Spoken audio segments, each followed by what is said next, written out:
The UN celebrates its 80th birthday. Its critics think that it's not fit for purpose anymore. But what was and what is its purpose anyway?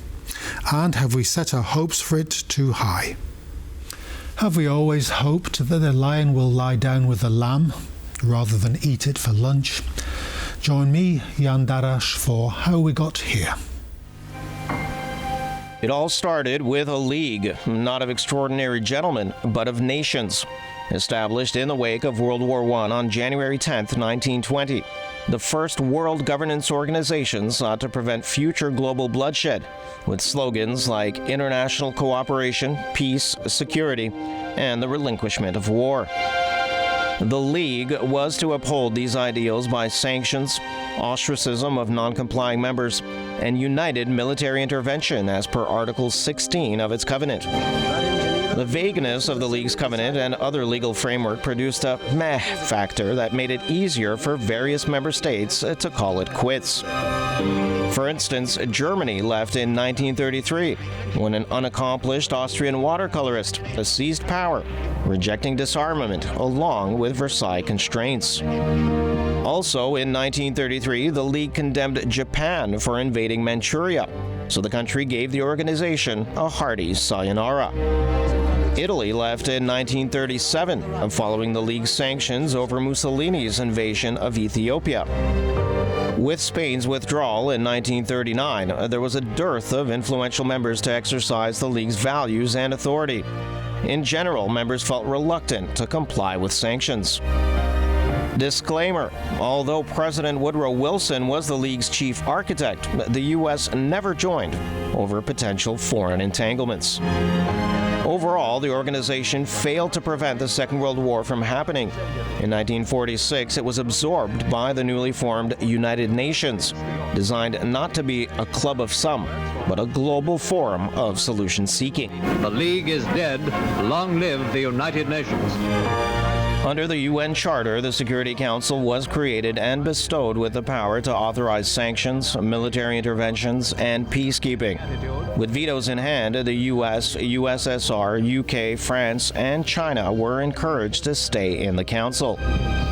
With the blue helmet donning peacekeeping forces, the UN managed to serve as a buffer between Egypt and Israel in Sinai following the 1973 Yom Kippur War.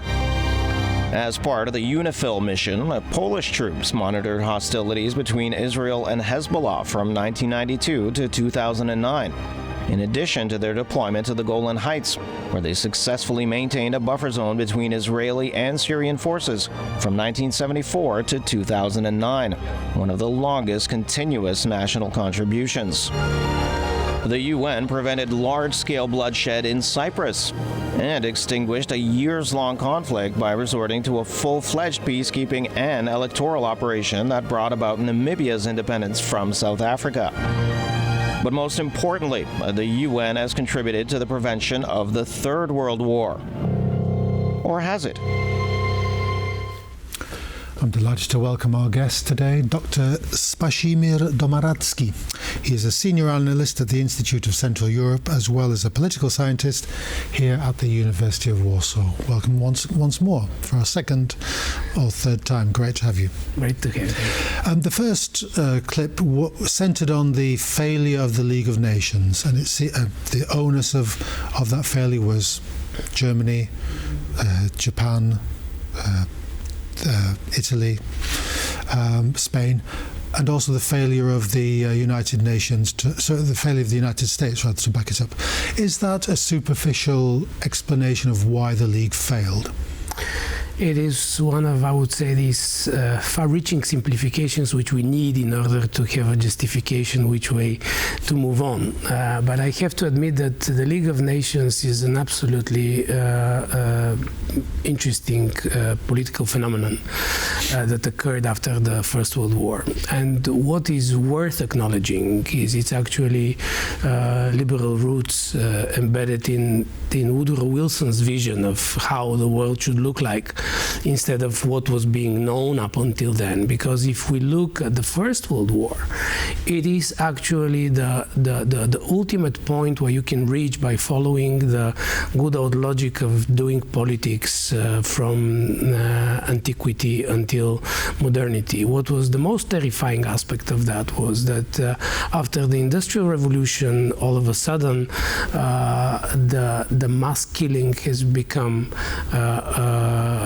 unlimited, and this is where the need for an intellectual novelty, for a reflection on how the world should be organized, came. And it is not by chance that it came by the US, because it is this part of the world, this I would say laboratory of experiments that could not be done in Europe, that managed to bring the logic that in peace you can build welfare, and the war doesn't necessarily need to serve as the only tool to accumulate wealth. So in that sense, the League of Nations was an effort. Yes, eventually it was a failure. But it was an absolutely necessary experiment in the international relations. Yes, you can say it was a noble failure in some cases. But what was the driving philosophy of President Wilson in this? Was it a religious philosophy akin to the anti-slavery movement of the 19th century? The progressive ideal of the 19th century, was that the main driver of his vision? I would explain it slightly differently. Why did he not join in? Well, that's a second story. But I would see this reflection. I mean, undoubtedly, all these elements that you mentioned are part of this Wilsonian logic. But I think that the roots of this alternative way of thinking about international relations comes with the American Revolution and the French Revolution, the concept of humanism, the identification of the individual as the core around which the society is being built, and as this unit which needs to be protected.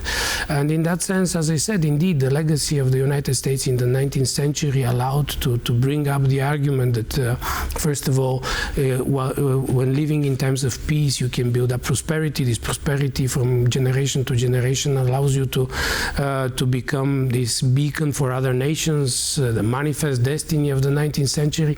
All these elements contributed to the logic that the world doesn't need to be as the Europeans know it. And in that sense, the Wilsonian hope, let's not forget the argument which he used when convincing the Americans to join the First World War. We are entering a war to end all wars. So you can hardly find more idealist belief in the righteousness of doing a certain step. And why did he not follow through to the logical conclusion of actually driving forward the League? Because he couldn't. He couldn't or he wouldn't? It turned out that when it comes to the United States, he faced enormous internal resistance. Isolationism movement. The isolationism, which was still enduring. And this is also very interesting if we make a parallel. The isolationism was a driving force for 100 years. It practically starts to vanish with Woodrow Wilson, but it still lasts for another 20 years. After the Second World War, the American isolationism was gone, not because the Americans rejected it, but because they couldn't allow themselves the pleasure of isolationism in a world in which they are a superpower. Now what we see is this constant, especially in the context of the current president of the United States, this constant longing for this long-gone dream of isolationism, that we can all of a sudden come back, close our borders, become who we are, and forget about the rest of the world, which simply a superpower can't do. The League of Nations bankrupted several empires, including the British Empire, continued till 1945 to finish it off completely. So that left America as the main empire, the big hegemon, certainly in the 1940s and 50s. What was the why was the America had to do this? It was necessity to combine force with this ideological conflict between isolationism and interventionism, and it's still happening now. The death of Europe, the death of European domination in the world created a vacuum, and this leaving this vacuum to non-European powers would have been very dangerous and would have had completely different outcomes for the whole world. Especially, of course, I have in mind the Soviet Union, and in that sense, the United States didn't have another option. If we think about the Truman Doctrine, it clearly shows how the American politicians were aware of two things. We need to do things we don't want in the world because otherwise the things will get much more nasty for us. The support for Greece and Turkey is actually the end, I would say, of this American innocence in a sense. On the other hand, we should not forget that the League of Nations in itself was an interesting experiment that had no right to succeed, because it tried to marry two things that are very difficult to marry. On one hand, absolute sovereignty, the concept that I decide about my life, and on the other hand, the perspective that there will be a pursuit of shared values. So these two things are very difficult, and this is the nexus in which the League of Nations failed. A final question to you to conclude this half of our discussion. What was the United Nations 1945 reflected the balance of powers, the major powers. What were the values that were set in 1945? On the one hand, you have the Western values, as you mentioned, dating back to the Enlightenment, etc., etc. On the other hand, you have these other values, Russia, China. How did that play out in the immediate World War II? We have to be very careful when we use the term values as we define it today, because what was the driving force for the United Nations was the disaster of the Second World War, was the human tragedy that occurred. And the need that appeared at that time was to find a viable mechanism that would not allow that to appear. The United Nations is about shared basic principles. And these shared basic principles are quite simple. They simply try to impose on all players in the international relations the idea that, first of all, we don't threaten each other and we don't use force in international relations, that we prefer cooperation to confrontation, that we replace the bad will in international relations with goodwill. These are the essential principles for which we still fight, because the temptation to go beyond them, as we see even today, is too strong. We'll halt it there and we'll have a look at the second clip, which tends to concentrate on the failure of the United Nations.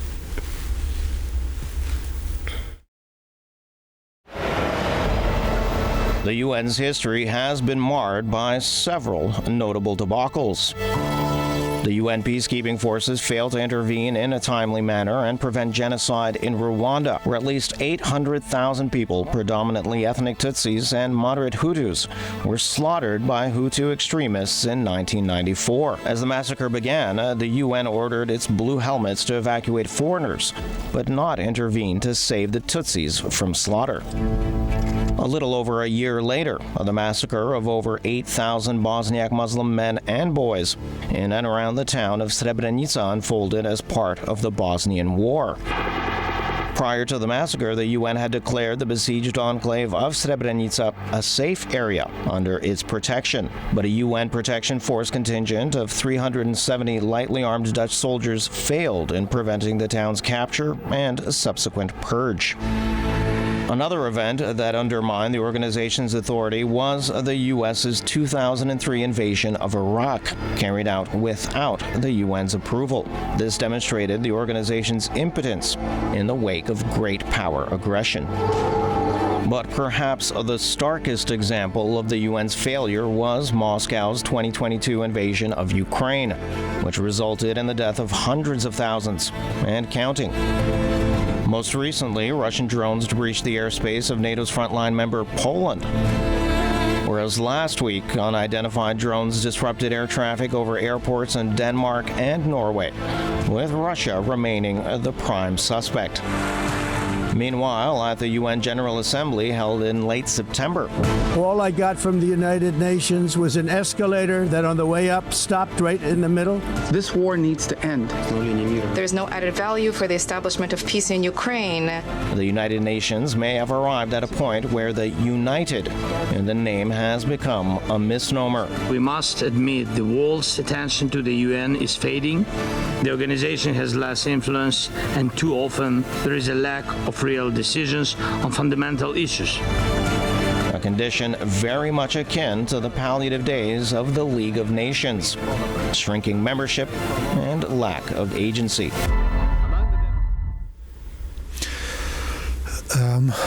A litany of UN failure there, but we must also mention the successes. For example, backing the Korean War, so a UN operation.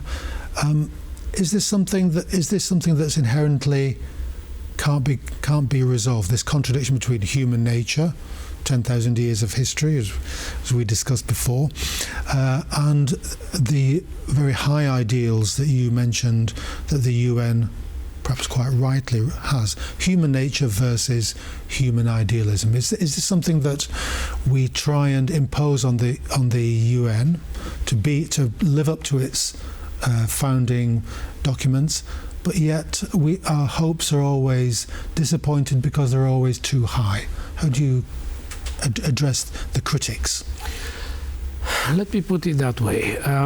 When we look at this short movie, what we hear is constantly about the failures. But we need to be frank with ourselves when we think about the UN. The main purpose of the United Nations was not to avoid any war in the world. The main purpose of the UN was not to allow the emergence of a third world war, and the real concerns were following the experience of Hiroshima and Nagasaki, and the fact that the atomic bomb and the atomic weapons technology started to advance to an extent that we can annihilate ourselves. And in that sense, if we look back at the history of the United Nations, there is no single year in which the whole world was in peace. So in that sense, we can immediately label that this is a failure, and the UN is useless, but this is not the case. It is exactly the opposite. Quite paradoxically, the UN is the core around which the whole logic of functioning of the international relations operates today. Well, it's very interesting that when we talk about war today, we are so much preoccupied with it, not because we love wars, but because it is an exception from the rule. The rule is that we live in times of peace, and the wars are exceptions which require our attention.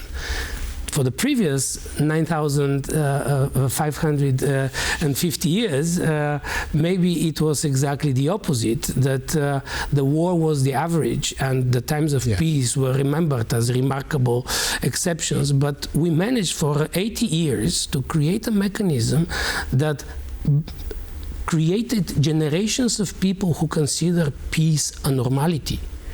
And this is the ultimate success of the United Nations. Now, whether the UN is obsolete, I would argue that we need to remember one thing. The UN is not a panacea for the whole world. Even if you look at the UN Charter, you will see that it strongly encourages regionalism, cooperation among countries at local level, where they know each other, they know their problems, and they're best equipped to resolve them. Secondly, it aims to step in when there is a need and then when there is an opportunity. But one very important thing is that the UN actually evolved through two different types of international reality. The UN was one thing during the Cold War. And it is a completely different story during the post-Cold War. During the post-Cold War, all the, I would say, safety valves of the United Nations turned out to be of secondary importance. What became much more important was the dominance beyond the United Nations, the belief that there can be one key player securing the whole world, the dream about American world or a global policeman, which also vanished. But it vanished because, indeed, as during the interwar period, when more important players start undermining the basic principles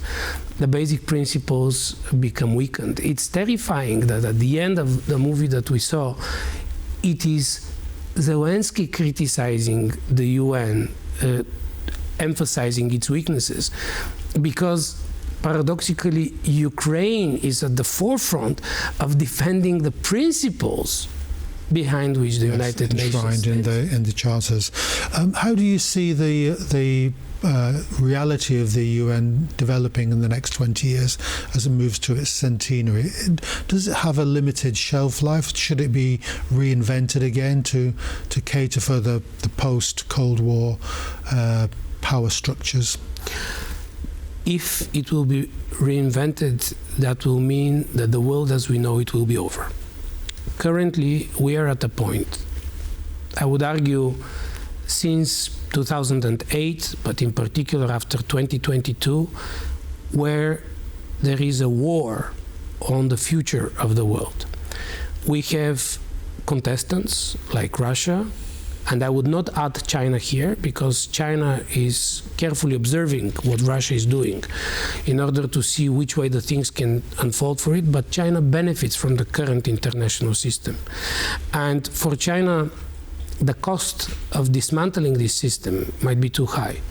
On the other hand, of course, there are certain interests that China can pursue depending on how the Russians are going to do. For Putin, the existing international system is straightforward for the Russian collapse. And he knows that. He wants to preserve that in one way or another, using what usually failing empires do, outright atrocity and brutality, which usually never allows them to survive. However, the current struggle is for the basic principles around which the world will unfold, and what we have as alternatives is either the logic that was established in the mid-20th century around the UN, or the good old 19th century power politics which the Russians try to play. What are the options ahead of us? I think each one of us can reach a conclusion. It's always better to have an organization such as the UN rather than not to have it, despite its flaws. Let me put it that way. The UN is a remarkable creature. Can you imagine, in the current situation, if we dismantle the UN, what power in the world, what force in the world will be able to bring together into one organization countries like Iran, North Korea, United States, Israel, half of the Arab world, not to give any other regional tensions that can produce enormous amount of destabilization. It's easy to dismantle things. It's much more difficult to keep them, but especially now, the UN is absolutely needed, not because it will resolve all problems, but it will, and it does, create a platform which still keeps all countries around shared principles. That peace is the normality, not war, which is a historical progression. Spasimir Domaradzki, thank you very much indeed for coming on. Thank you very much for the invitation. Thank you. That's it. Join us next time, next Tuesday, 9:35 p.m., 21:35 CET. Join us then. Don't be late.